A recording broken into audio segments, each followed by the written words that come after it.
Hello students, আশা করছি তোমরা সবাই খুব ভালো আছো এবং খুব সুন্দরভাবে পড়াশোনা করছো। আর তোমাদের পড়াশোনার কাজকে সহজ করতে আজকে একটা খুব সুন্দর টপিক তোমাদের সামনে নিয়ে আসছি।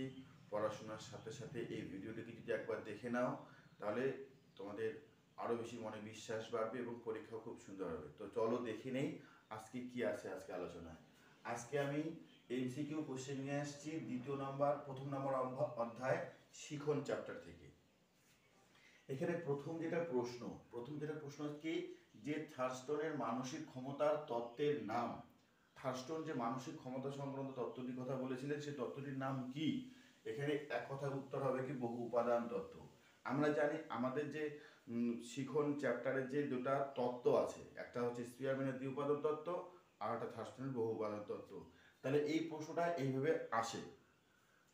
এরপরে যেটা প্রশ্ন সেটা হচ্ছে কি, প্রেষণা ক্রিয়ার প্রথম ধাপ কোনটা? তাহলে প্রেষণা প্রথম যখন সৃষ্টি হয় সেক্ষেত্রে আমাদের প্রথমে চাহিদা, উত্তর হবে চাহিদা। তারপর শিখন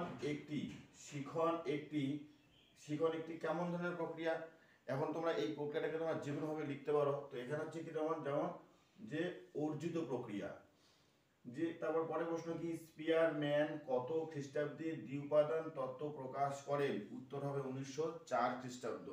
তারপর কি, থার্স্টনের বহু উপাদান তত্ত্বে প্রাথমিক উপাদান সংখ্যা কয়টি? অর্থাৎ থার্স্টনের বহু উপাদান তত্ত্বে বুদ্ধির কতগুলি তিনি উপাদানের কথা বলেছিলেন?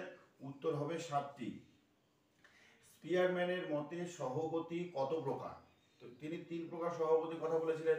সেই 3 প্রকার সহগতি কি কি? যেমন ধনাত্মক সহগতি, ঋণাত্মক সহগতি এবং হচ্ছে শূন্য সহগতি। এরপরে যেটা প্রশ্ন কি, পরিণমন কথার অর্থ কি? পরিণমন কথার অর্থ কি? বেড়ে ওঠা।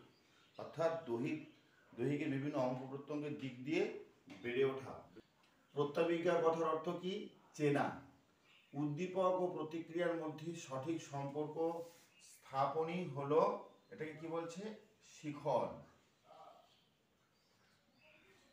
শিখন হলো অভিজ্ঞতা, অনুশীলন এবং কর্ম প্রক্রিয়ার শর্তাবলীর মধ্য দিয়ে আচরণগত পরিবর্তনের প্রক্রিয়া। এই সংজ্ঞাটি দেন কে? দেন উডওয়ার্থ। তারপর কি, জি উপাদান উপাদানের বৈশিষ্ট্য। জি উপাদান মানুষের কি? জন্মগত। আর এস উপাদান হচ্ছে অর্জিত। বিশেষ কোনো কাজের প্রতি ব্যক্তির যে প্রবণতা তাই কি, সেটাকে আমরা কি বলবো? এটাকে বলবো আগ্রহ। মনোবিদদের মতে মনোযোগের নির্ধারক কত ধরনের?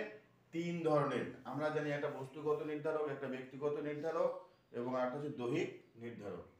তারপরে প্রশ্ন কি, আগ্রহ হলো ব্যক্তির সুপ্ত মনোযোগ। এই কথাটা কে বলেছিলেন? এই কথাটা বলেছিলেন ম্যাকডুগাল। তারপর বুদ্ধি পরিমাপের একক হলো বুদ্ধাঙ্ক, যেটাকে আমরা ইংরেজিতে বলি আইকিউ। এরপরে যেটা প্রশ্ন, একটি বস্তুর উপর মনোযোগের স্থায়িত্ব কতটুকু সময়? উত্তর হবে 6 থেকে 12 সেকেন্ড। এর মধ্যেই আমরা যখন কোনো বস্তুর প্রতি মনোযোগ দেই সেক্ষেত্রে আমাদের মনোযোগের স্থায়িত্ব থাকে 6 থেকে 12 সেকেন্ড। এরপরে যেটা প্রশ্ন, রবার্ট এম জ্ঞানে কত প্রকার শিখনের কথা বলেন? উত্তর হবে 8 প্রকার, যেটা তোমার সংকেত দিয়ে শুরু এবং সমস্যা দিয়ে শেষ। এবার কি, জি উপাদান প্রয়োজন হয় কোন কোন কাজের ক্ষেত্রে? জি উপাদান প্রয়োজন হয়। তো আমাদের জীবনে যত কাজ আমরা করি সব কাজে কিন্তু জি উপাদানের প্রয়োজন আছে, এই জন্য উত্তর হবে সব কাজে।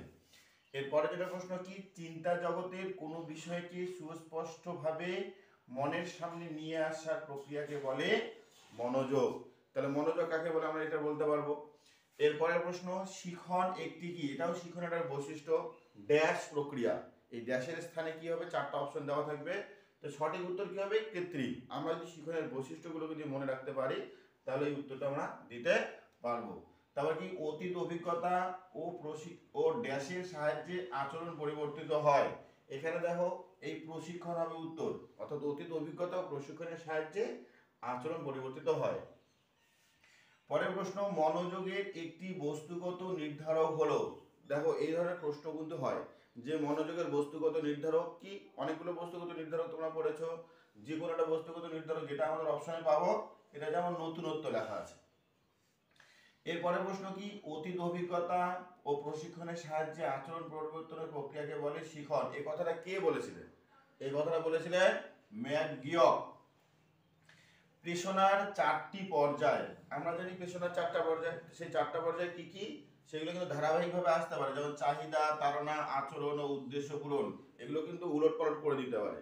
তো আমাদের এই জন্য এই ক্রমিক পর্যায়টা আমাদের কিন্তু জানতে হবে। তারপরে কি, দেহ মনের পরিপক্কতা বলতে যে উপাদানটি কি বোঝানো হয় তা হচ্ছে কি পরিণমন। আমরা জানি আচরণ পরিবর্তনের প্রধানত দুটো প্রক্রিয়া, একটা হচ্ছে শিখন আর একটা হচ্ছে পরিণমন। তাহলে এখানে পরিণমন কোনটাকে বলছে, যখন দেহ মনের দৈহিক অঙ্গ প্রত্যঙ্গের যখন আমাদের পরিপক্কতা আসবে সেটাকে বলা হচ্ছে পরিণমন। আর জ্ঞানের মতে শিখনের শেষ পর্যায় হলো সমস্যা সমাধান। মনোযোগের পরিসর পরিমাপক যন্ত্র, কোন যন্ত্রের সাহায্যে আমরা মনোযোগের পরিসর পরিমাপ করতে পারি, সেটা হচ্ছে টেসিস্টোস্কোপ। Interest is latent attention and attention is interest in action. এই কথাটা কে বলেন? ম্যাকডুগাল। যাই হোক, এই চ্যাপ্টার থেকে আমি মোট 28টি প্রশ্ন তোমাদের সামনে আজকে তুলে ধরলাম। এগুলো ভালো করে দেখো এবং পরীক্ষার হলে যাও, সুন্দরভাবে পরীক্ষা হবে। আর একটা কথা, যদি এই চ্যানেলে নতুন ভিউয়ার হয়ে থাকো তো অবশ্যই লাইক, কমেন্ট, শেয়ার এবং সাবস্ক্রাইব করে দিতে কিন্তু ভুলবে না। Thank you.